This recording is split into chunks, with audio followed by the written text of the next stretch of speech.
I am here in the Barkbox offices, so cool, with Danielle Maveal, who is our grown-up gigger today.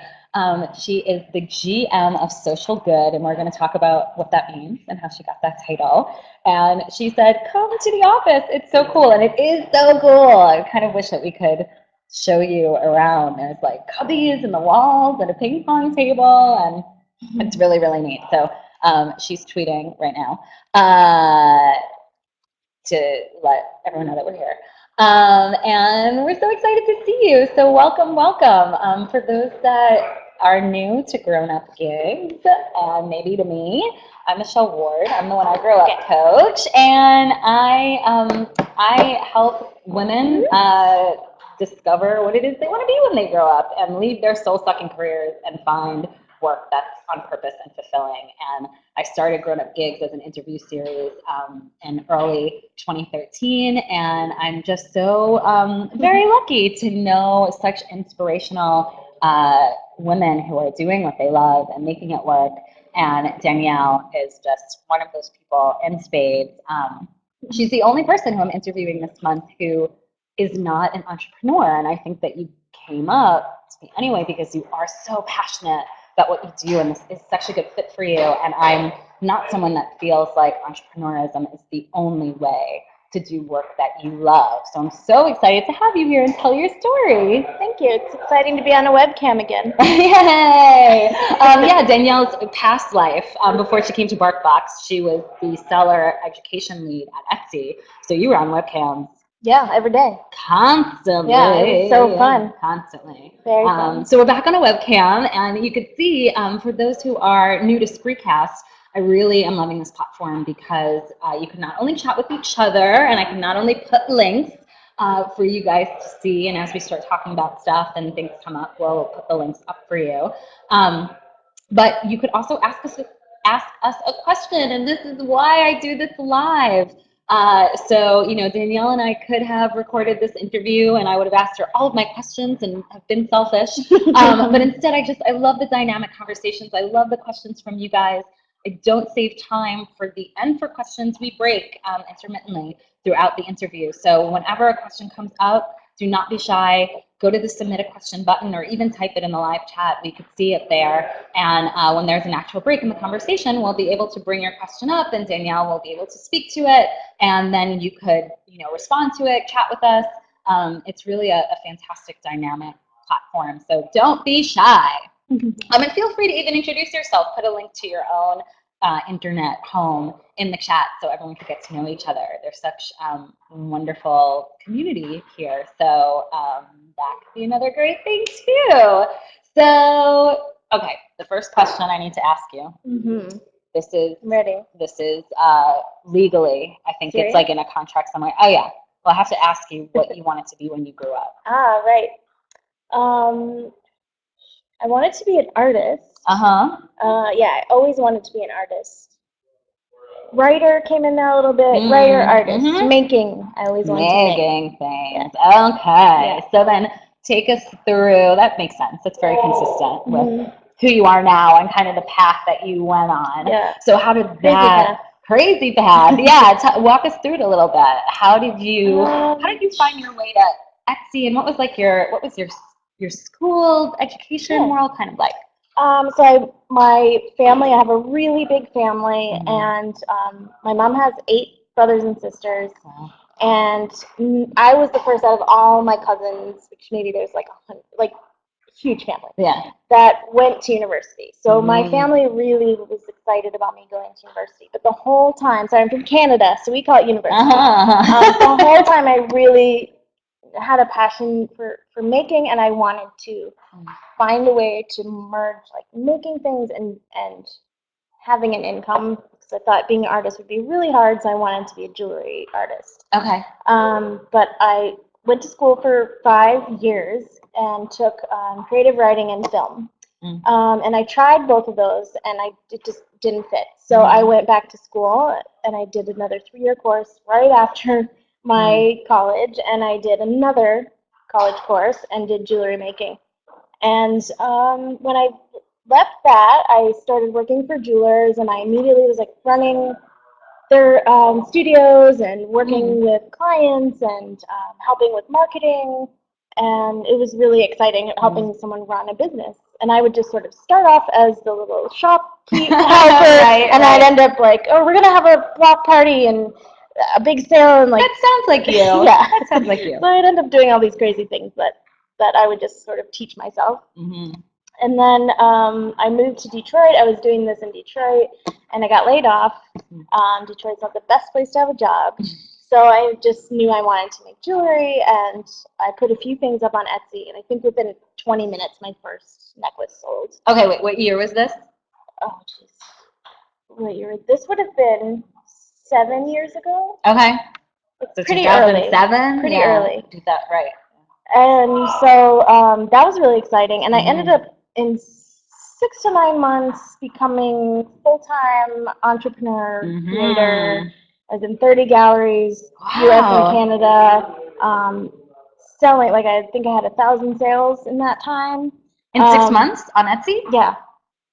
It was crazy. I just sort of like, my product hit what people wanted. It was, I could make it in sort of like a production run, but it was still really fun for me. So I could make 20 at a time. It was the right price. Everything just sort of fit together. And I think I've always been really interested in using creativity in not only the making, but the selling. So that part actually got even more exciting to me. And Interesting. I started spending more time doing the marketing and social media and even like digging into pricing formulas for like, 7 hours and just like looking through pricing formulas. So anyway, what ended up happening was Etsy hired me to be, I would run craft shows and Etsy would come to Detroit and like visit because we had built up this really great community in Detroit. So they saw that I was really passionate about Etsy and they hired me as someone to help put on events. That was one thing I was doing. Well, of course, I was like, how about I do all this stuff instead? So I just started doing social media, doing newsletters. I really love talking to sellers. So I started doing workshops, writing articles, and just created the entire seller education wing of Etsy. And that's what I did. I love how in like 5 minutes or less it was like so much. Okay, so wait, so backing up because a few questions popped into my brain from all of that good. And we haven't even gotten here yet. Oh, we haven't even gotten here, but that's okay. We'll like get to that. Totally great.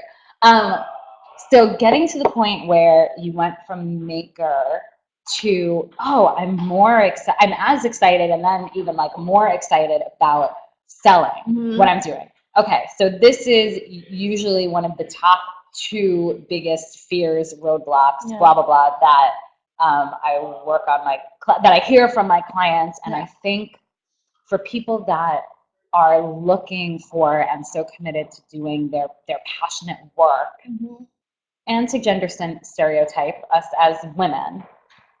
We want to take care of everyone else. We don't want to be slimy. We don't, do we have to charge for what we do? Yeah.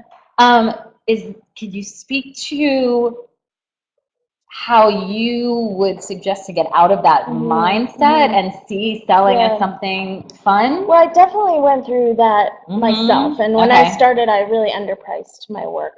I think seeing other artists price things properly and value their work really helped me because I wanted to be them. I didn't want to be making stuff out of my garage for my entire life. I wanted that. And I had also worked for jewelers who were very old school, and they made engagement rings and diamond encrusted necklaces. So I saw the markup there too. So that was a really good education for me because that markup is incredible. Probably not as much now. Blah, blah, blah, but back then it really was incredible. Right. So it was confusing, I think, in the beginning because I didn't have much confidence in what I was doing because I didn't have sales, I didn't have fans. But I did like my work. But then I would see, but I worked for Ann Sportman. She would sell a tiny, tiny gold band for $700. So I'm like, am I going to get there? Right. But I eventually got there, and I think there's one thing that I do have that I think helps is that I'm pretty fearless in a lot of ways. So I would double the price of something and just be like, I'm just gonna do that. Okay. And when I saw people were still buying it, to me it like Interesting. really clicked. I was like, wow, that's amazing. Uh-huh. And one thing that I had a ring, and it was called a fake diamond ring, and there's some copies of that out there now, but it was an etched shape of a diamond on the side of a ring, Oh, uh-huh. on both sides, silver wedged with acrylic, and I started selling them for $50. And people were buying them, like, oh, this is a fun birthday present, or this is, cute, I want to wear Right. this. And I doubled the price. And when I Yeah. doubled the price, I noticed some people were buying them as actual wedding rings. And when I doubled the price the second time I did, Right. people were really buying them only as wedding rings. And to me, it was worth it to lose the people who are buying the $50 ring and not as excited about it. Kitschy, they were seeing it as like a cute, accessory, right. And then I ended up meeting this sort of like artsy person who wants a totally different wedding ring that no one else has.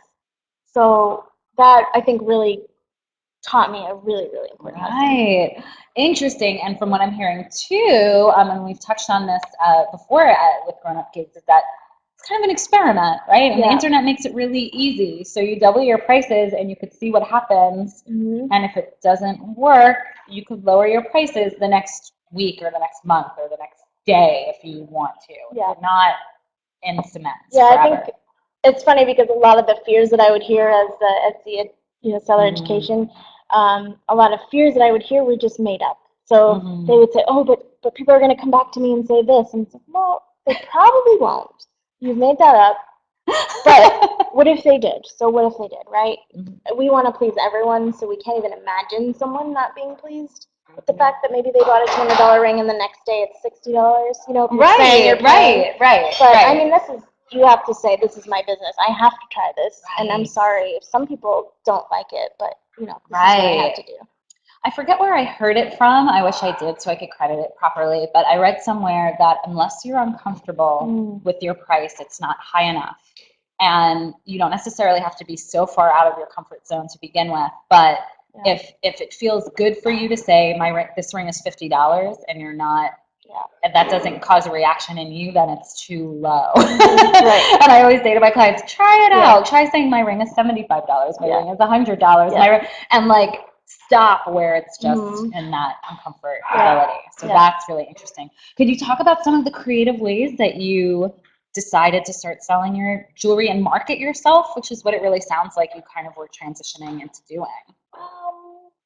Like branding too? Well, I think one thing I did was I noticed I was really perceptive, and I noticed what people liked, and I would take that and then I would expand on it. So people really loved this bunny rabbit necklace. So I made earrings. I made the necklace in an oval shape. I made a bracelet. And then I was like, oh, what else can I do with this? So I took the two bunny images and I mirrored them, and it's bunnies kissing. And that became one of my biggest ones. So I mean, I actually have some creativity exercises. Anybody can email me. I'll send them to you. But that's one of my creativity exercises. Is like, just take one little tiny thing and just see how you can blow it up. Like, see how you can take what people love and just keep going with it. One thing I did was I called this All the Happiness series because I think there's like, we were kind of talking about this earlier. There's this like hipster mentality that everything's like really got to be gloomy and tough and not polite. But to me, that's what's cool. Yeah, I'm like, you know what? I love color. I love being nice to people. There's got to be other people that are kind of young and hip and wear baby doll dresses, but also like to be nice people. So I'm like, how about this happiness? Like, how about we stop trying to be like, we're so cool with our like gun necklaces and studs and shit. I'm like, what about like kissing bunnies? Those are cute. And so I labeled it all as this like happiness, sort of anti grump. And that's so you. It's so you, and it so obviously speaks to your ideal client. I know that that's a phrase that gets kind of tossed around a lot, but you knew these are the people that I want to be my customers, and this is what they're going to like, and this is going to speak to them. I want all the happiness. All the happiness. And we were talking too before we went on camera to go to your last point about figuring out what your people want, and then just riffing off of that, we were talking about how sometimes we get really afraid to niche ourselves and just do that one thing. And I think you were talking specifically about the two teenage girls that like, you know, took the bra strap and made a knot in it and like made a headband, and now they're millionaires. And we're going like, oh my God. And I said, I can't believe it. I wonder how many crafters and makers out there are just sitting on this next $1 million product, but they're like, oh, that's just something I did, and they move on to the next thing. Right, exactly. So I love that you took these bunnies and going, this is a bestseller. This is what people are interested in. How could I spin this off? That you like created, niche is probably not the right word, but you created a series based around a bestseller. Makes so much sense. And then you could probably go back to the people that bought those bunnies and say, hey, now I have earrings. Now I have this. Now it's all the happiness. What do you want? And it's like built-in audience right there, which is super exciting. You guys are really quiet out there. I want to see stuff happening in the chat and the questions, FYI. Otherwise, I'll just continue to talk Danielle's face off because we still have so much more to talk about. So that was really exciting. And that was then like your start at Etsy, where it sounds like you invented, in a way, the seller education. I think I did. You did. And I used to say that it was a type of support that no other marketplace or brand or business ever offered their clients. So I was pretty proud of that. It's a wonderful. It's like a library. It still is. Yeah, it's still going. You created just such a supportive community and space. That when I look on that Etsy blog and I see, you know, the different groups and then the blogs and I'm like, I still have that bookmarked, all of that page of resources. It's just so exciting to see a company that wants their sellers to succeed, which is so great. So talk a little bit about what you did at Etsy, and also I guess the transition when you knew it was time to leave. And I'm actually going to get my charger real quick so this doesn't keep going dark. So all right. So what did I do? I took that sort of experimental mindset, and I used that at Etsy too. So I would try one kind of workshop. If that didn't work, I would try a different kind. I'd use a different tool, or I'd put in a different hour, or I'd create a series, or I launched like the boot camp, like holiday boot camp, and I was always playing, and I was always given a little bit of freedom to play with that stuff, and that made it continually evolve and made it continually interesting. So that was fun. I met so many amazing people. I was like inspired daily by stories, and yeah, just a real tight, awesome community, creative people doing amazing things. It was pretty cool. And it just sounds great. It seemed like you really have the freedom to take your new ideas and be able to say, oh, now I'm going to have a success symposium. Now I'm going to, you know, what's the next thing that you're going to run to help these sellers be so successful? Which is really exciting to be able to do. So how long were you there for? I was there for a little over 5 years. Oh my God. Very long time. Oh my God. Yeah. I'm sure you just saw the growth explode. Yeah. I started and there was 12 people. I think they have 300 people there now. Wow. Yeah, it was crazy. Oh my gosh. I think it just became so big that it's harder for, I think I have the kind of personality that's either entrepreneur or works in a smaller, more nimble environment.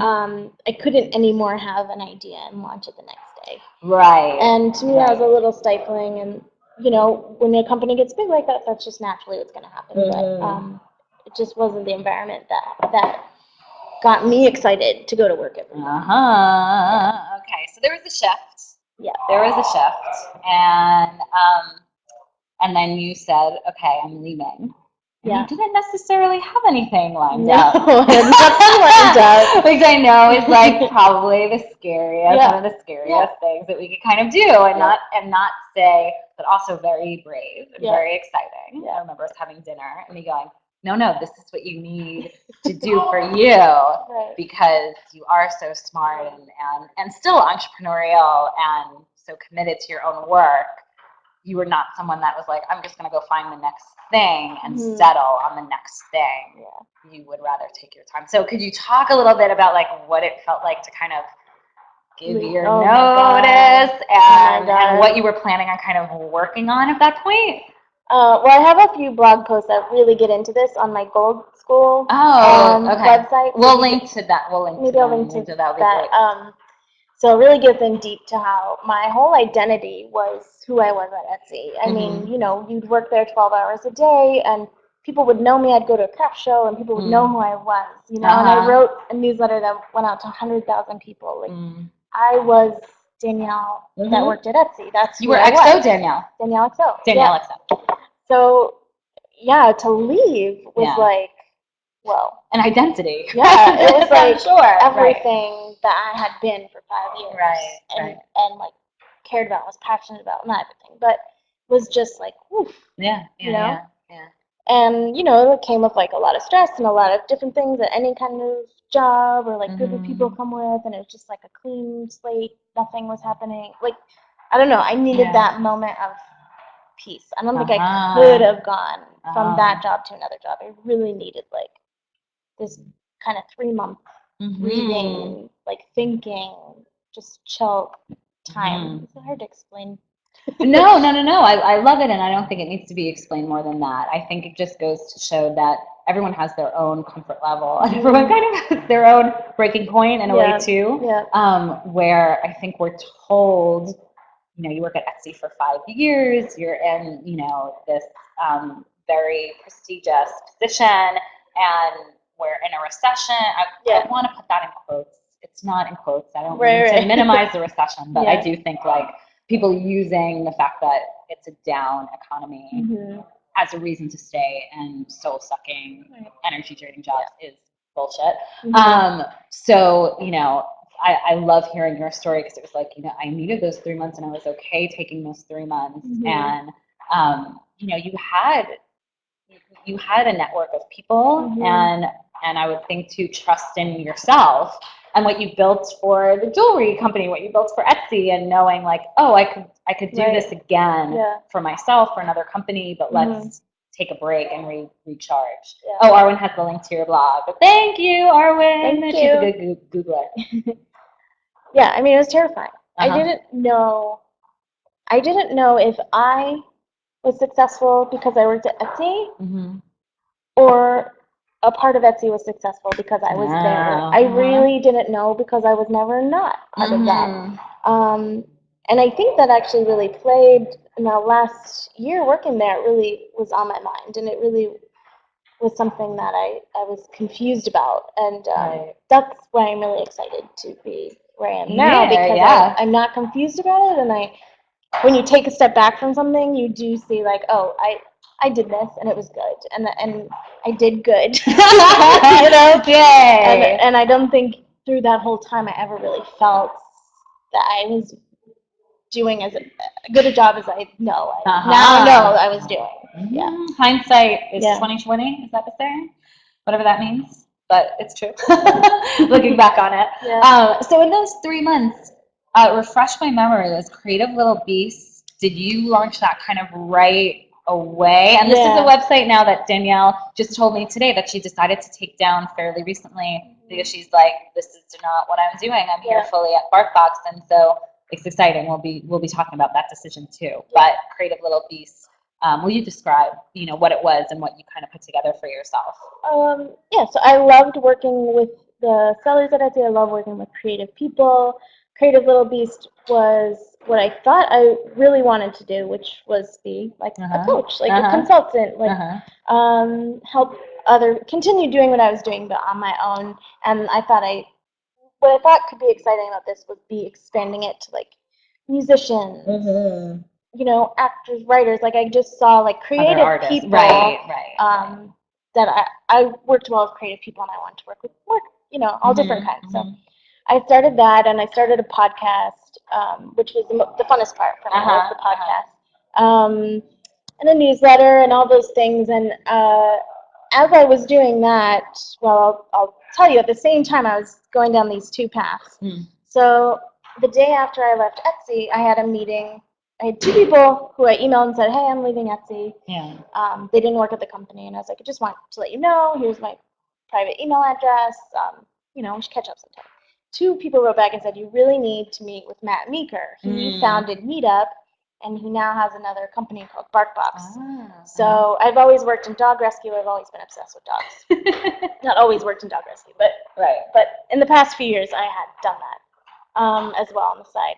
So the day after I left Etsy, I met with these 3 founders of the company we're at right now, and I thought I was going in there to sort of like pitch the rescue that I worked with and be like, hey, you should give us money, or you should give us treats or whatever. Right. Whatever you could give us, we'll take it. Yeah, right. And then when I sat down, I kind of realized that they were like impressed with who I was and like interested in me as a sort of member of their team maybe, and like they were kind of feeling me out, and I immediately was like taken aback. Like I did not expect it at all. And I did not want the job. I did not want to work for anyone else ever again. I wanted to be an entrepreneur. I wanted to do that. Right. So I was just like, oh, that's cute, you know. And we talked about their business, and I threw out ideas.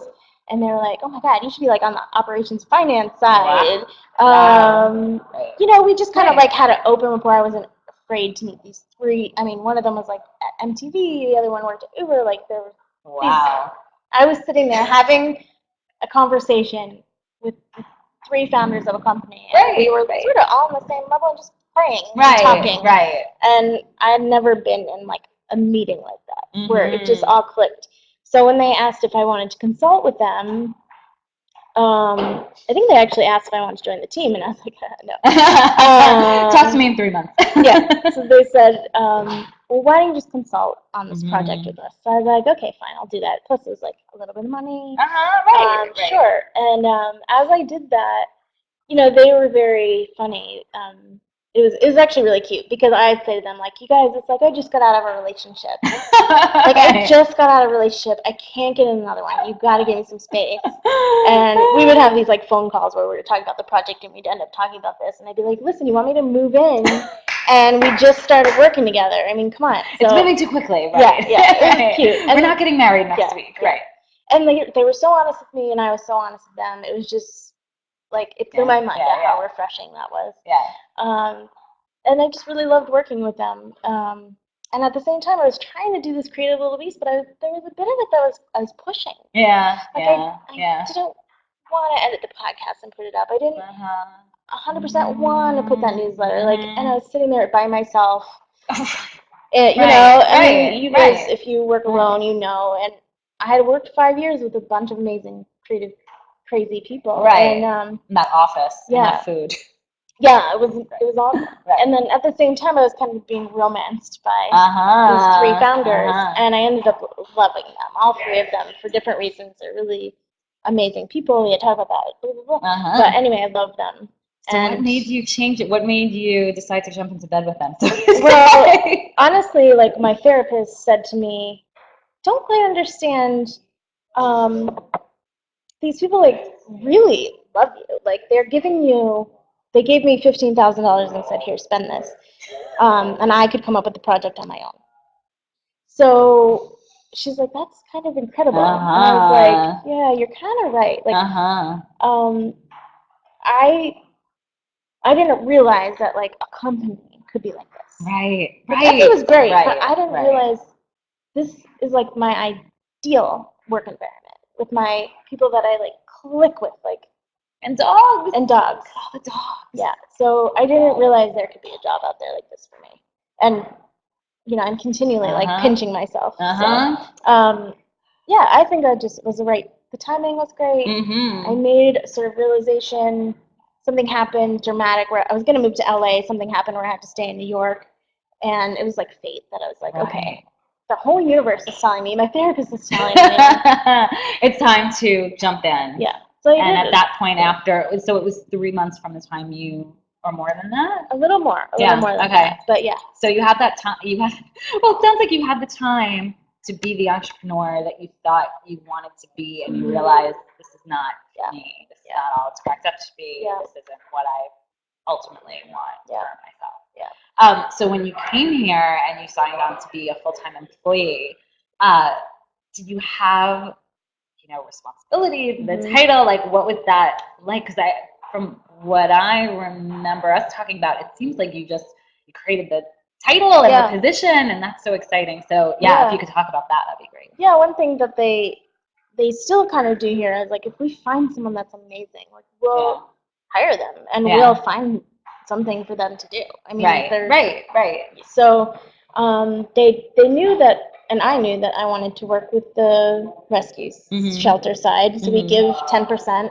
We actually are trying to give $1 million this year. So that's, I don't know if that'll be more than 10%. Right. But $1 million this year to shelters, rescues, dog helping organizations of all kinds. So I was going to do that, and then their support team really needed some love there, and I knew sort of from being at Etsy, I knew that side. Right. So I kind of got obsessed with building the support team. Yeah. So I completely built a support team and put in all the different tools that they use and tone and the, I don't know, we have pretty cool. Right. They gave me so much freedom to do that, to like say yes to every customer. Just be able to wow people and talk in a doggy kind of voice, and everyone here really doesn't take themselves too seriously. So it was made that kind of job really fun.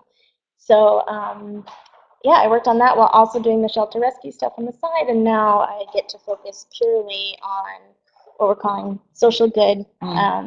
So giving this $1 million away this year, that's what I get to do. And we really tried to not just write checks. We want to invest in people, and we want to invest in projects, and we want to invest in organizations that are making a big difference. Wow. It's you. It makes so much sense. It's amazing. It is such a good fit. I'm pausing here too to ask for questions. You guys were quiet last night with questions too. Please do not be shy with your questions. We have time for them and would love to address them. But while we're waiting, I'm curious as to what advice you have for someone at a job that, maybe they really click with the company, but their responsibilities aren't necessarily where they feel like they shine, and they want to maybe create their own projects, their own title, their own responsibilities. I know that wasn't necessarily your experience, because you kind of proved that before you walked in the door. Is there any advice you have for people that want to start that ball rolling? Yeah, that actually happens a lot here, which is nice. So I have seen people do this the wrong way, where they if I work harder doing these tasks, and I just you start to get burnt out. But anyway, you think if you work harder doing these specific tasks that they've given you to do, that somebody will notice. Right. And that doesn't always happen. And when that doesn't happen, you get resentful. Okay, so that's one path. I think what you could do is take your interest or your creativity and kind of do a workaround. Is there something that I can spend my nights and weekends on that's a tool that my company should use? Or, hey, we don't have a blog. That's crazy. I'm just going to build a blog and put together 20 pieces of content and show it to them and say let's put this up and see what happens. And that's scary. Oh, very scary. Very scary. Yeah, but that's being an entrepreneur in your job. Right. Yeah.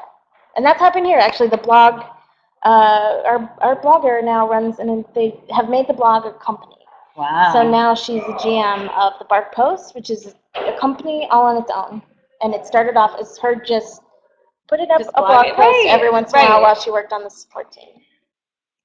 I think when you have a company that's open to this, and obviously here it's feels like the holy grail of companies that trust their employees and give you that autonomy, and just know that people that are there are smart and capable, and here's to hear you say here's $15,000, do whatever you want to with it. Yeah. They trust you with that. Yeah.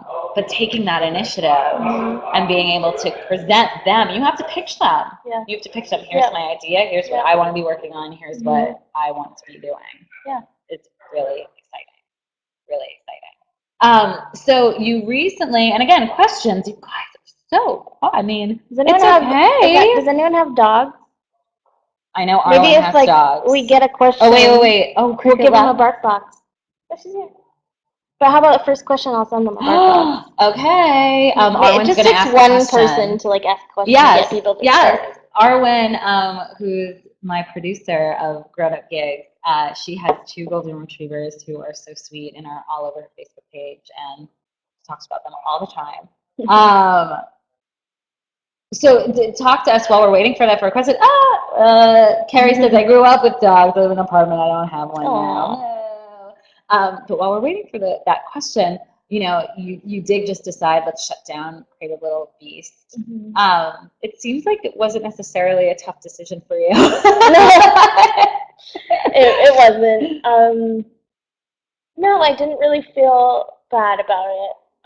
I think I'm happy and fulfilled and inspired, and I'm just focused, and I'm just allowing myself to be something different, like to have a different job that I didn't think I would have. And it's kind of cool to like have that flexibility with yourself too. Like it's right. I'm trusting in myself, just like they're trusting in me, right? That I'm gonna love what I'm doing, and I'm gonna be excited about it, and letting go of like, there's so much fear and baggage around Creative Little Beasts because it's like everything I was doing, and if it didn't work, and I don't know. There's so much freedom here, like inner freedom. Right. Yeah, that it's must have exciting. been a load off, right? To be like, I'm not available to consult anymore. I know you were making a lot of like workbooks and different ideas on how to market yourself, and they will say, no, I'm done. Shut it down. I'm here at Barkbox. I'm really happy working on what you want to be working on. It's really exciting. I talk a lot about Renaissance souls here in Grown Up Gigs, people who are, multi-passionate and have a lot of different interests, and you just seem to be a thriving Renaissance soul. Is there any? Yeah, absolutely. I think a lot of the times society has told us that it is, not a good thing to be a Renaissance soul, that it's negative, that we're ADD, that we're flaky. I might be those things too. That's okay, right? That's okay. No one's perfect. But is there any sort of thing that pops into your head when you think of like, when I have that new idea, like how do I decide when to act on this new idea and when I need to like follow through? So sort of like I have all these ideas for paths I could take. How do I know which one? Yeah. Like how do you decide what to do, what to work on next, and maybe also when it's time to shut the door on something that you've been working on? I actually don't. I think maybe there isn't an answer to that, and like sort of accepting that there isn't an answer, and that's probably not the most. No, I love it. No, I love it. No, I love it. To that, but you might go down the wrong path, right? And you might think, oh, I have this instinct for this, and this is what I should be doing, and you go down the wrong path. I think maybe when you're. What always happened with me is I would realize I was pushing too hard. So I was trying too hard. And I actually had a meeting with someone the other day who's like, we get along so well, we work similarly, we're the exact same age, we're both Canadian. It's like insane. And we sat down and we're like, okay, we really got to figure this out. And we were just like, okay. Like it was like the hardest meeting, like not the hardest, but like we were having just this tough time, and we're like, you know what? Forget it. And we walked away. And then I asked someone later their opinion, and they had the answer like that. And that's actually hard for me and my personality, because if I want something, I want it. And it's like pisses me off if I can't get it or I can't figure it out. Right. So I'm kind of shocked that I didn't continue Creative Little Beasts for longer, because I can be bullheaded. You know what I mean? But it's realizing when you're stepping over that line. Yeah, when you're like, you're just pushing and pushing and pushing and pushing, and it's not working. And it sounds too like you knew that, from what you said earlier, Creative Little Beast eventually turned into something that was just kind of run by fear, like fear of this not working out. It's my fallback thing. So it's hard. It's hard when you recognize that this is a fear-based decision. We want to let go of that. scary. Yeah. Arwen asked a question. Yeah, I knew she would. And I have her address. Oh, she wrote, I don't know why this cuts off on my screen, but you guys, I think it all see it. How do you balance doing a full-time job and dog rescue and still have a life? I don't. I don't have a life. Well, luckily I've kind of merged the two, so now I get to do things. Well, here's a kind of a lesson I learned about sort of work. I was working in dog rescue and rescuing dogs, which is super important, and I'm so glad that people dedicate their lives to this. Being on the ground floor like soldiers, like getting those dogs out of kill shelters, transporting them if they had to be, like just finding them homes. There are people who are on the ground doing that, and they're like really tough people, really, really tough. It is the hardest, most heartbreaking thing. And I am very sensitive, so that was so hard for me. I actually would really interfere with my work because I would have things happen, and I would be like, there'd be a week where I was just a mess. Right, you know? right. Oh, I'm sure. Yeah. So that wasn't where I should have been. Like, it is very rewarding, and it is like you feel like I got to save these animals. But how I look at it now is that I'm actually sitting here. We're launching something soon for shelter and rescue dogs. I'm sitting here thinking, how can I use all my skills? How can I use all my connections? How can I use a startup space? How can I tap into these founders' brilliant brains and like the designers we had and engineers, and how can I use all of that to bring some like fresh energy and innovation into this space where people are on the ground and don't have the time to like take a step back. So it's actually really final. It's another thing I had to let go. It really did have to let go. Like I don't even foster anymore. Like it's just emotionally so draining that it doesn't allow me to do this higher level kind of looking down bird's eye view stuff. And when you're in it too, it's like you're gonna make decisions on this bird's eye view stuff out of these things that are happening in your real life. That's a one-time case, so you have to distance yourself. I don't know if this is relevant to anyone. No, but, this is great insight that I think could be applicable to different situations. Yeah, well, I had a friend come to me and she wanted to meet with me because, and this sounds like made up right now, but she's like, I can't believe that you like love your job, how much it looks like you love your job. I want to come and just have coffee with you, like to see if it can be real. Like if you're being real, you know? Or are you just being like, I'm shiny internet. This is my blog, I have a beautiful home, you know, but really, you know, behind the camera is a mess. So we had a great talk, and I think she saw that I was legit. And you are, which you are. Which is why you're here. She was like, I think I want to be a teacher. She also works in the startup space. And I was like, you know what? If you do that, that's amazing. But I just see that you should not be a teacher because you have so much experience and knowledge in all these other fields that you could work in education in this space. You know? And make a difference in a different way. Yes. I'm just getting excited because I think that a lot of the times, you know, we're stuck in a very traditional mindset, even when we're like young and hip, because I think our teachers and our parents, and I'm seeing this from like kids that are in college and recent college graduates that I talk to, they've been mentored by that generation, and they all.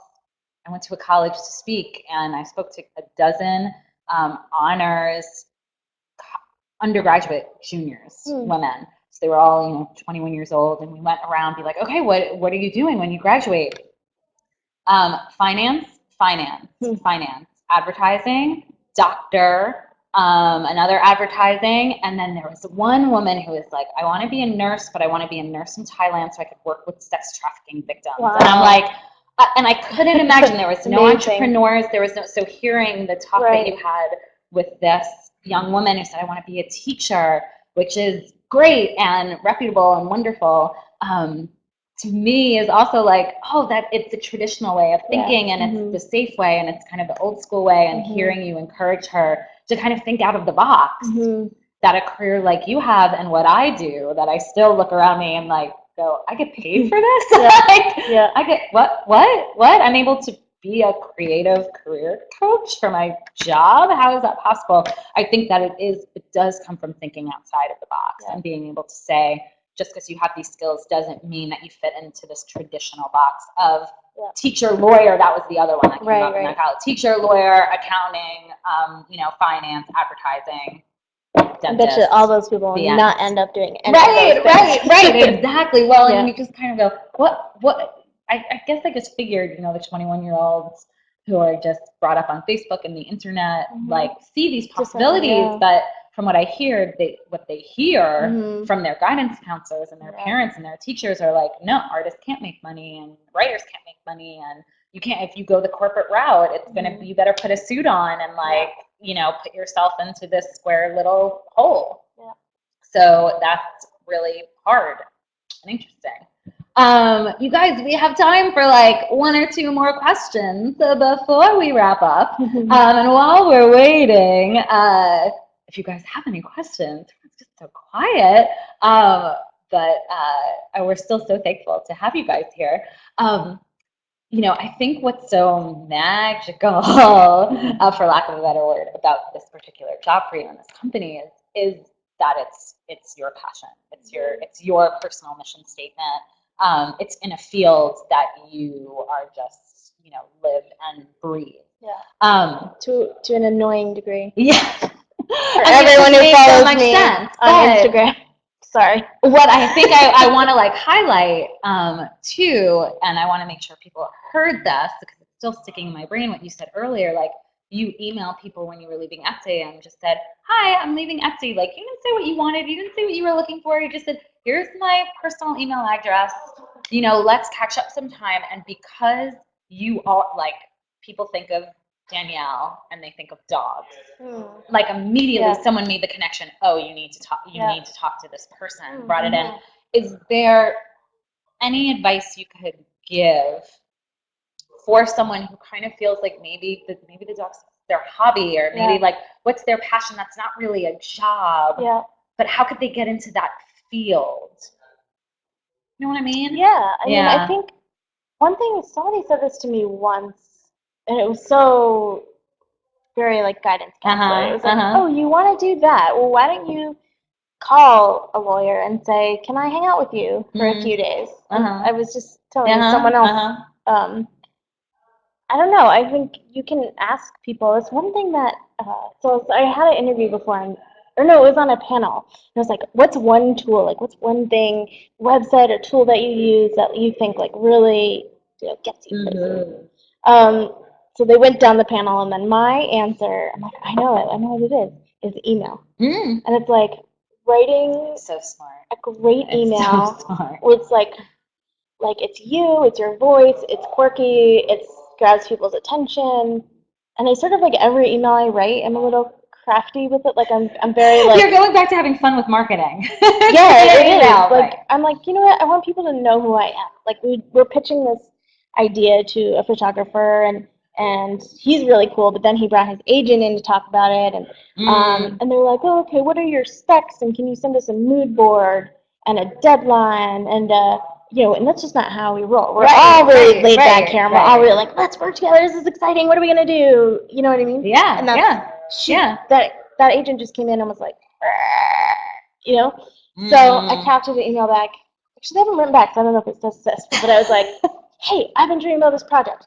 Here's and I just like spilled my brain out into the email, but in a way that was like cute and charming and not too overwhelming. And I was like, so if you want to work together, let's do it. Because I don't think we would actually be happy with creating a mood board. And there's a different timeline and and that could work for some people. I heard something similar from Carrie Chapin, who her recorded interview will go out next week to you guys.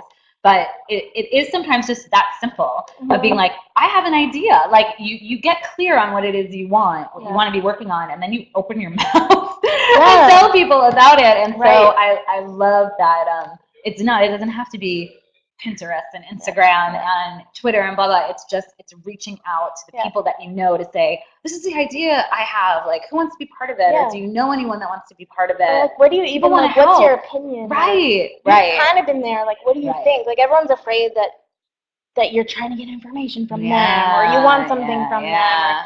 But really, like, and honestly, I don't get anyone reaching out to me. And I feel like people might think like, oh, I haven't had to shop. Maybe I remember Danielle in a shop, you know, but I don't think people end up doing that. But it's kind of like really flattering when somebody does reach out. I think that's what people forget. Yeah. Because I think most of us know, like, oh my God, I would love to help. So I would love to get that email. I'd love to help someone bring their idea to life or connect them with the job that makes so much sense to them. And you're helping them and you're helping the other person they want to connect you to, but we don't give people the opportunity. So I think we need to stop being scared of emailing our people and not feel like we're bothering them because they want to help us. Big, bold letters, they want to help us. And it also seems too, from what I'm taking away from this also, is really that piece that you spoke to earlier of like being an entrepreneur for your own career, even if you're not looking to build a business or work for yourself, was almost like by being so connected with dog rescue and people knowing how passionate you are about it was not a curse. It was not something you needed to hide. It was not something that was like your brand as much as Etsy was your brand. And so it seems like, you know, I would want to encourage people to say, don't hide that, because I'm hoping the career landscape is also changing. But the more you tell people what you're doing, even if it's on the side, even if it's not connected to your work, the more that they could connect the dots and say, oh, if you want to do this, if you want to be in this field or you want to work with dogs, and I have someone. So it's all ties in together, which is really exciting. So what's next for you, for Barkbox? Anything you can speak about that's not like top secret? Well, we are launching something very soon by the end of the month. So Bark.co will have that. I'm sure I'll be tweeting and Instagramming things about that. Like I said, it's something that, you know, I've been working for a year here and didn't want to really launch anything or make any big decisions about the rescue shelter space until I'd really, you know, gotten a big foothold here and like really figured out the steps I could take to make a difference. So I think this is step one. It might not be. It really might not be. We're going to launch it and see if it works, and if not, we're going to try something else. More experimenting, which is so great. Open to change and pivoting.